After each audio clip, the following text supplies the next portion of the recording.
Now let's check how you can fix the image element do not have explicit width and height error in Blogger website. So you will see a error like this where it is saying that you need to set the width and height of the image element to reduce the layout shift and improve the CLS score. So let's check how we can fix this. So the issue is very simple. You just need to set a fixed height and width to your images. So let me open the blog post here. Make sure to open it in an HTML view, and this is the image. So you can see we have the data original width and data original height, but there is no height and width attribute set here. So you need to copy this height and paste it after that, and you need to copy this width and paste it after that like this. So make sure to do it on all the images that you have added on your blog post so that you can fix this error, set an explicit height and width, because modern browser don't understand this attribute.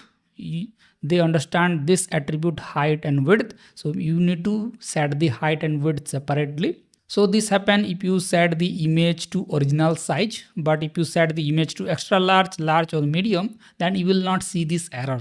So it will only occur if you set the size to original. So once you set the size to original, you have to manually assign the height and width in the HTML code. So let me update this. Now let's check in a new test. So let me copy it and let's rerun this test. Alright, as you can see, our score is improved significantly. So earlier you will see the score is 88, now the score is 91, and if you scroll down in the diagnostic section, the error is now gone. So earlier you will see a error like this: image element do not have explicit width and height, and once we set the height and width, the error is solved. So this is how we can fix all these errors. So you need to assign the width and height to all of your images if you are setting the image to original size, and the problem will be solved. So if you face any issues, then do let me know in the comment section. And if you found this type of videos, then make sure to hit the like button and subscribe our channel so that you will get regular updates. Thank you.